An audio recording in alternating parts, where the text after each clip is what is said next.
जय हिंद दोस्तों।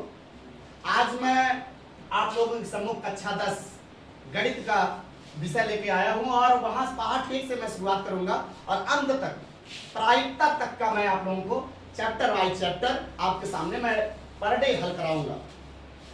आपको उसके थ्योरी बताए जाएंगे, फार्मूले बताए जाएंगे और चैप्टर के सारे सवाल आपके सम्मुख हल कराए जाएंगे। आप लोग इस चैनल को जो इस चैनल पर नए हैं वो सब्सक्राइब करिए, लाइक करिए और शेयर करिए। और आज हम शुरू करते हैं पाठ 1 वास्तविक संख्याएं। सबसे पहले हम लोग जानते हैं संख्याओं के बारे में।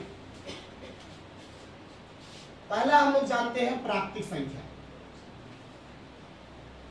प्राकृतिक संख्या हम थोड़ा तीव्रता तो इसको बढ़ाते हैं क्योंकि 9th क्लास में आप लोग काफी पढ़ चुके होंगे। प्राकृतिक संख्या जो आप गिनती गिनते हैं ना, 1 2 3 4 5 6 कहां तक अनंत तक, ये सारी की सारी संख्याएं प्राकृतिक संख्याएं हैं। कहां से शुरू होते हैं? 1 से। 1 से लेकर कहां तक की संख्या? अनंत तक की जो संख्या है उन्हें बोलते हैं प्राकृतिक संख्याएं। अब इसी के साथ हम दूसरा ले लेते हैं पूर्ण संख्याएं। पूर्ण संख्याएं, प्राकृतिक संख्या और पूर्ण संख्या से इतना ही अंतर है, ये 0 से स्टार्ट होता है। कहां से स्टार्ट होता है? 0 से स्टार्ट होता है। 0 से प्रारंभ होता है और ये चलते चलते चलते चलते अनंत तक चलती है। प्राकृतिक संख्या 1 से स्टार्ट होगी अनंत तक और पूर्ण संख्या जो होगी वो 0 से स्टार्ट होगी अनंत। अब तीसरा जो जरूरी है हमको जानना है, बाकी सम संख्या हम ऐसे बता दे रहे हैं, सम संख्या वे संख्या होती है जो 2 से विभाज्य हो जाए। जैसे 2 4 6 8 10 12 ये सारी संख्याएं क्या है? सम संख्याएं हैं। अब बात आती है विषम संख्याओं की। विषम संख्या जो 2 से विभाजित ना हो, ऐसी संख्याएं जो 2 से विभाजित ना हो उन्हें क्या बोलते हैं? विषम संख्याएं बोलते हैं। जैसे आपका हुआ 1 2 1 3 5 7 ये सारी संख्याएं क्या है? विषम संख्याएं हैं। अच्छा, जो सबसे जरूरी चीज बताना है वो ध्यान दीजिएगा, ये जो अभाज्य संख्या की हम बात करते हैं, अभाज्य संख्याएं,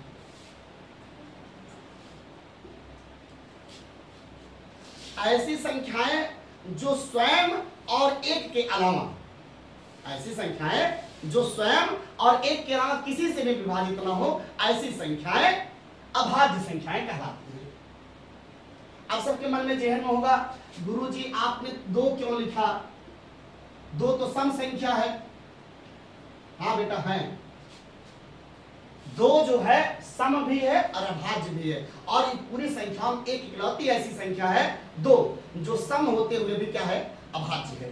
तो ये देखो 2 भी स्वयं से कट रहा है और 1 से कटेगा, 1 2 के 2 और 2 एकन्नम 2, 3 भी 1 तिक के 3, 3 एकन्नम 3, 5 भी 5 एकन्नम 5, 1 पंच 5। ये सारी की सारी संख्याएं जो है स्वयं और एक के अलावा किसी और से नहीं कटती हैं, इसीलिए ये संख्याएं क्या कहलाती है?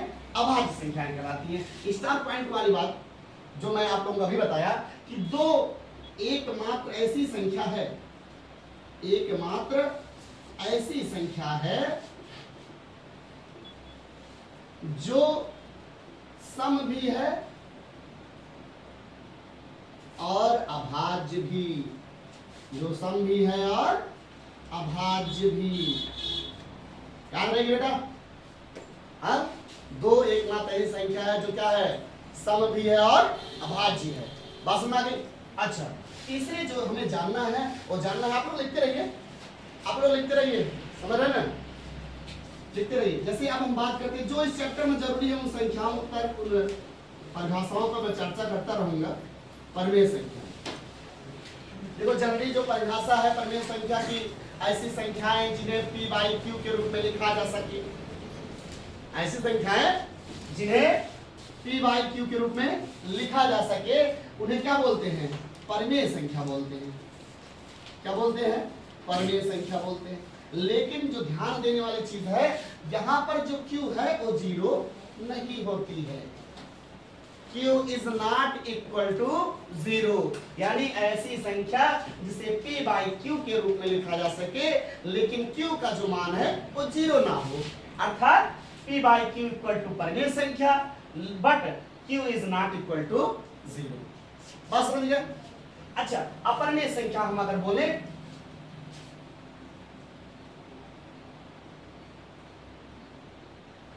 अपरिमेय संख्या जिन्हें परिमेय संख्या के रूप में लिखा ना जा सके, ऐसी संख्या जिन्हें परिमेय संख्या के रूप में ना लिखा जा सके उन्हें क्या बोलते हैं? अपरिमेय संख्या। जैसे आपका कर्णिम 3 हुआ, कर्णिम 5 हुए, कर्णिम 7 हुए, हाँ, और जैसे आपका पाई हुआ, ये सारे के सारे क्या है? अपरिमेय संख्या। क्या है? अपरिमेय संख्या है। इतनी चीजें आप लोगों को समझ में आ गई होगी। अब अगला टॉपिक हम चलते हैं वास्तविक संख्या, जिसके नाम पर ये आपका पाठ का नाम है, वास्तविक संख्याएं। वास्तविक संख्याओं में एक चीज और मैं ऐड कर दे रहा हूं इस परिभाषाओं में, एक मैं बता दे रहा हूं पूर्णांक संख्या। पूर्ण अलग है, पूर्णांक अलग है। पूर्णांक में माइनस इन्फिनिटी से 0 सहित प्लस इन्फिनिटी तक की संख्या है, अर्थात आपकी ऋणात्मक वाली भी संख्या है। बात समझ रहे हो? जैसे ऋण 2, ऋण 1, 0 भी, और +1, +2 और डॉट डॉट डॉट डॉट कहां तक? इन्फिनिटी तक की संख्या है। सभी संख्या क्या कहलाती है? पूर्णांक संख्या कहलाती है। बस नारी नहीं सुन, माइनस इन्फिनिटी से 0 सहित प्लस इन्फिनिटी तक की जो संख्याएं हैं वो क्या है बेटा? पूर्णांक संख्याएं। अब हम वास्तविक संख्याओं की बात करते हैं। वास्तविक संख्याओं के अंतर्गत सभी प्राकृतिक, पूर्ण, अभाज्य, परिमेय, अपरिमेय, पूर्णांक, सारे के सारे सभी कौन सी संख्या है? वास्तविक संख्या है। सभी क्या है? वास्तविक संख्याएं हैं। अच्छा, अगर वास्तविक संख्या कौन नहीं है, इस पर अगर हम चर्चा करेंगे तो देखो बेटा, ऐसी संख्याएं, ऐसी ये कर्णिम के अंदर हो और ऋणात्मक हो, ऐसी संख्या हम लोग बोलेंगे काल्पनिक संख्या। ये वास्तविक नहीं है, ये क्या है? काल्पनिक संख्या है, इमेजिनरी नंबर है, काल्पनिक संख्या। बातें समझ में आ गई? ठीक है। अब हम लोग, आप लोग नोट कर लिए? चलिए ठीक है, थोड़ा हम हट जाते हैं। थोड़ा देखो, जिनको स्क्रीनशॉट लेना हो स्क्रीनशॉट ले सकता है। जो ज्यादा जरूरी है वही चीजें हम बताएंगे, क्योंकि अब महीना चल रहा है, अगस्त लास्ट चल रहा है, तो हम जितना जल्दी हो सके इसको कवर करने की कोशिश करेंगे। ज्यादा से ज्यादा हो सकता हो अगर नवंबर दिसंबर तक हम इसे खत्म करने की कोशिश करेंगे, ठीक है, ताकि आपको रिवीजन करने का 1 महीने का मौका मिल जाए, अंसाल भल कर लिया जाए। इसके बाद फरवरी में आपके बोर्ड एग्जाम होंगे, तब तक हमें ऐसा लगे कि सारी चीजें हमको तैयार है। ठीक है, हम लोग शुरू करते हैं। अगला है आपका प्रमेय समूह 1, यूक्लिड विभाजन प्रमेय का।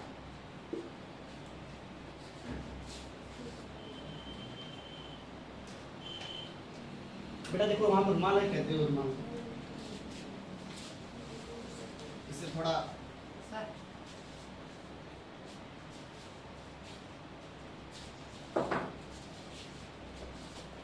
ये तो एकदम पूरा कालिक से पुती हुई है।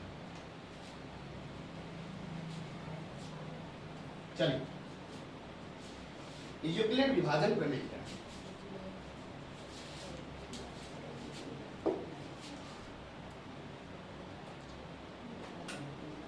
यूक्लिड विभाजन प्रमेय, इसको पढ़ाने से पहले मैं आपको महत्तम समापवर्तक, जो आप लड़कियां में सीखते हो, ठीक है, 3-4 क्लास में आपको गुरुजी सिखा देते हैं महत्तम समापवर्तक, हाँ, उसको जानिए पहले। ठीक है, पहले उसको जानिए, तब ये चीजें आपको समझने में आसान हो जाएंगी। आप लोगों को हम बताए हुए कई बार, ये जो अंदर वाला पार्ट है इसको क्या बोलते हैं बेटा? भाज्य। क्या बोलते हैं? भाज्य। पहले इसको जानिए। और ये जिससे भाग दोगे उसको क्या बोलते हैं? भाजक। भाग देने के बाद जो आएगा उसको क्या बोलेंगे? भागफल। और जो यहाँ पर शेष बचेगा उसको क्या बोलेंगे? शेषफल। पहले इसको जानना जरूरी है। जिसमें किसी संख्या से भाग दोगे वो है भाज्य, जिससे भाग दोगे वो भाजक, जो आएगा भागफल, और जो नीचे बचेगा वो क्या है? शेषफल। इसी में आप लोगों को बताया होगा, अगर आप लोग कभी सुने होंगे, भाजक भाज्य भजन फल शेष, भाजक भाज्य भजन फल शेष, आवा घूमी पूरा देश। समझ में बेटा? भाजक भाज्य भजन फल शेष, आवा घूमी पूरा देश। काफी बच्चे, छोटे बच्चे कंफ्यूजन रहते हैं कि यहाँ भाज्य है कि ये भाजक है। बेटा देख लो भाई, समझ गए ना? ये छोटे सबसे अंदर है भाज्य है, ये क्या है? भाजक है, ये क्या है, भागफल है, ये शेषफल। इसको कैसे पिरोते हैं, जैसे हम कोई भाग देते हैं, सही है कि नहीं सही है, उत्तर की जांच जब करते हैं हम लोग ऐसे लिखते हैं, भाज्य बराबर भाजक गुणे भागफल धन शेष। ठीक है, भाज्य बराबर भाजक गुणे भागफल धन शेषफल। अगर इसमें भाज्य को रख दीजिए यहाँ पर, भाजक यहाँ रख दीजिए, भागफल यहाँ रख, दोनों गुणा करा के शेषफल जोड़ दीजिए। अगर ये पक्ष इस पक्ष के बराबर हो जाए, बात हमारे समझिएगा, ये पक्ष इस पक्ष के अगर बराबर हो जाती है तो ये कहा जाता है कि हम जो भाग दिए हैं वो सही है। बात हमारे समझ रहे हैं ना? तो चलो एक उदाहरण हम इसका लेते हैं, जैसे ये सही है कि नहीं सही है। जैसे हमने कोई ले लिया, मान लो 65 ले लिए, 65 को हम 2 से भाग लिए, 2 त्याग 6 कट गया, 5 उतार लिए, 2 दूना 4, अब घटा दिए, कितना बचा 1। ये आपका है, ये भाज्य है। क्या है बेटा, भाज्य है। और ये क्या है, भाजक बोलते रहिए, इसको क्या बोलेंगे बेटा, भाजक। और ये क्या है, भागफल। और ये जो नीचे बचा इसको क्या बोलते हैं, शेष। ये हम जो भाग लगाए हैं सही है कि नहीं सही है, इसको पहले हम लोग जांच लेते हैं। ठीक है, भाज्य कितना है 65, भाजक कितना है 2, भागफल कितना है 32 और शेषफल कितना है बेटा। चलिए 65 बराबर 32 गुना 64 धन 65 बराबर 65। लेफ्ट हैंड साइड बराबर राइट हैंड, बायां पक्ष बराबर दायां पक्ष। जब दोनों पक्ष बराबर आ जाए इसका मतलब हमने जो भाग लगाया है वो सत्य है। बातें समझ में आ गई एकदम। अब इसी जो भाज्य बराबर भाजक गुणे भागफल धन शेषफल है, इसी को यूक्लिड विभाजन प्रमेय में, ठीक है, थोड़ा सा मैं हिंदी लिख दे रहा हूं कि यूक्लिड विभाजन प्रमेय का जो प्रमेय 1.1 है, हम उसकी चर्चा कर लेते हैं तब समझाते हैं। प्रमेय 1.1 इसको किस नाम से जाना जाता है, यूक्लिड विभाजन प्रमेय कैसे जाना जाता है के नाम से। इसका है 2 धनात्मक पूर्णांक, 2 धनात्मक पूर्णांक, आप लोग लिखते रहिए, पूर्णांक a और b दिए रहने पर, a और b दिए रहने पर ऐसी अद्वितीय पूर्ण संख्याएं, ऐसी अद्वितीय पूर्ण संख्याएं Q और R विद्यमान है, Q और R विद्यमान है, ठीक, A बराबर BQ प्लस R। लेकिन एक कंडीशन दिए हुए हैं, जो R का वैल्यू है वो 0 से बड़ा या बराबर रहे और B का वैल्यू जो है वो हमेशा क्या रहे, R से बड़ा रहे। हमारी बात ध्यान सुनिए, करंट 2 धनात्मक पूर्णांक A और B दिए रहने पर ऐसी अद्वितीय पूर्ण संख्याएं Q और R विद्यमान है कि A बराबर BQ प्लस R। और ये क्या है, जो R का मान है, जो शेषफल का मान है, रिमाइंडर जो है वो हमेशा क्या होना चाहिए, 0 से बड़ा होना, जिसकी ओर मुख खुला होगा बड़ा होता है। ठीक है, इसका जो इस कथन है इसको बोलेंगे इंग्लिश में 0 is less than R and equal to R। क्या पढ़ेंगे बेटा, 0 is less than R and equal to R। और इधर जो जिसकी अब इसकी ओर मुख बंद है तो इसको पढ़ेंगे R is less then B, R is less then B। हमारी बात समझ रहे हैं, R is less then B। ठीक, अच्छा अब यहाँ पर ये गुरुजी कहाँ से आया, मैं तो ये अंग्रेजी वाली बात को मैं आपको सीधे सीधे बता दे रहा हूँ। ठीक है, जैसे आपका भाग सर यहाँ पर कुछ दिया गया है। ठीक है, तो पास करिए, काटिए मत पूरा। अब यहाँ पे तो हम काट निकाल देंगे।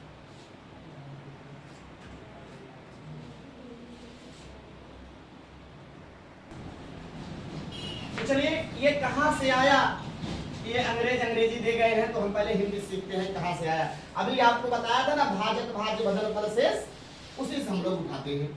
देखो एक डायलॉग मार देते हैं, वी नो दैट, हम इसको डायलॉग बोलते हैं, हम जानते हैं कि क्या है, भाज्य बराबर भाजक गुणे भागफल धन शेष फल। भाज्य जो है उसी भाज्य को हम लोग लिखते हैं यहाँ पर ए, और भाजक को लिखते हैं बी, भागफल को क्वोटिएंट बोलते हैं और शेष फल को आर। वही हो गया आपका ए बराबर बी क्यू प्लस।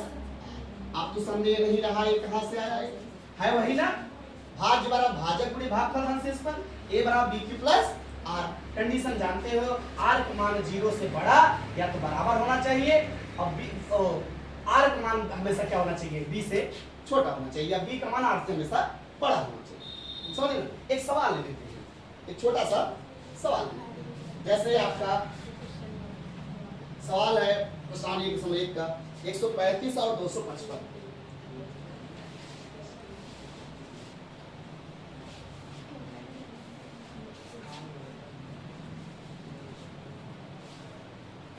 एक एग्जांपल ले लेते हैं, चलिए कोई बात नहीं, कोई एग्जांपल ले लेते हैं अपने मन से। जैसे आपको मान लीजिए 13 हो गया और ये 25 है, कोई भी ले लीजिए आप। अब क्या करोगे, आप मासा जब देते हो बड़ी संख्या को यहाँ रखते हो और छोटी संख्या को यहाँ। बड़ी संख्या आप क्या बन जाती है, भाज्य, और छोटी संख्या भाज्य। 13 पहाड़ा पढ़ते हैं 25 काटने के लिए, 13 2 में 26 ज्यादा हो जाएगा, 13 का नाम 13, 5 में 3 गए 2, और यहाँ 2 में से 1 गए, कितना हो जाती है। अब ये जो है ना, ये जो यहाँ पे भाजक है, ये यहाँ पर बन जाती है भाज्य। अब 12 पहाड़ा पढ़ेंगे, 12 एक करना 12, 3 में से 2 गए, 1 कट गया, बात करिए बेटा। अब ये फिर से क्या बन जाएगा, जब तक यहाँ से 0 नहीं आएगा तब तक ये भाजक जो है वो भाज्य बनता रहेगा। 1 का नाम 1 कट गया, 2 उतारे, 1 2 के 2 हो गया। तो यानी जिससे लास्ट में करता है वही आपका एचसीएफ यानी मासा हो जाता है। यहाँ पे विभाजित हुआ है 1 से, ये एचसीएफ मासा हो गया। अब इसी को कर यूक्लिड विभाजन प्रमेय के अनुसार, यूक्लिड विभाजन प्रमेय का अगर देखते हैं, क्या है बेटा आपका a बराबर बी क्यू प्लस आर। देखना बेटा, दिख रहा है कि नीचे को, तो ये जो है आपका a है, और ये क्या है b है, ये क्या है q है, और ये क्या है r। समझ गए ना, पहले स्टेप में इसको निपटा देते हैं। a कितना है आपका 25, b कितना है 13, q कितना है 1, r कितना है 12। ठीक है, अब देखो यहाँ पर जो है ना r का मान 0 नहीं आया है, तब तक भाग लेते रहेंगे जबकि शेषफल मान कितना आ जाए 0। यहाँ पर ये प्रथम चरण है, कौन सा चरण है, ये प्रथम चरण है। अब लिखोगे r is not equal to 0, शेषफल का मान 0 नहीं आया। जब शेषफल का मान 0 नहीं आया तो हम अगले द्वितीय चरण की ओर बढ़ते हैं। किसकी चरण की ओर बढ़ते हैं, द्वितीय चरण की ओर बढ़ते हैं। देखो बेटा नीचे वाला दिख रहा है, ठीक है, द्वितीय चरण। अब द्वितीय चरण वही फिर से ये a हो गया, और ये b हो गया, और ये क्या हो गया q हो गया, और जो शेष है वो क्या हो जाएगा r हो जाएगा। द्वितीय चरण में भी वही रख दीजिए। a कितना है 13, b कितना है 12, q कितना है 1, और शेषफल कितना है 1। अब भी r का मान 0 नहीं है, जब तक नहीं आए ऐसे बढ़ाते चले जाएंगे। ठीक है, यहाँ पर हो जाए लिखेंगे चूंकि r is not equal to 0, तब यहाँ पर साइड पर लिख दे रहे हैं तृतीय चरण की ओर बढ़ते हैं। किसकी चरण की ओर बढ़ते हैं, तृतीय चरण की ओर। ठीक है, तृतीय चरण में भी वही, ये a है, ये क्या हो जाएगा b हो जाएगा, और ये क्या हो जाएगा q, और ये क्या हो जाएगा r, चाहे 0 लिखिए चाहे ऐसे। ठीक है, चलिए लिखिए तृतीय चरण में a का मान कितना है बेटा 12, हाँ, b का मान कितना है 1, q का मान कितना है 12, और रिमाइंडर कितना है बेटा 0। अब यहाँ पे आ गया चूंकि r इक्वल टू 0, अतः तृतीय चरण का भाजक ही, तृतीय चरण का भाजक ही संख्या 13 और 25 का 13 और 25 का HCF अर्थात मासा हाईएस्ट कॉमन फैक्टर होगा। यानी 13,25 का जो HCF है वो कितना होगा बेटा? इससे आपका भाजक क्या था यहाँ पे? 1, यानी मासा कितना होगा? 1। हमें आशा है आपको ये वीडियो अच्छा लगा होगा, समझ में आया होगा। अगर आपको अच्छा लगा है, समझ में आया होगा, तो इस चैनल को लाइक कीजिएगा, सब्सक्राइब कीजिएगा और शेयर करना कभी मत भूलिएगा। जय हिंद, जय भारत। आज के लिए इतना ही, फिर नेक्स्ट वीडियो मिलेगी।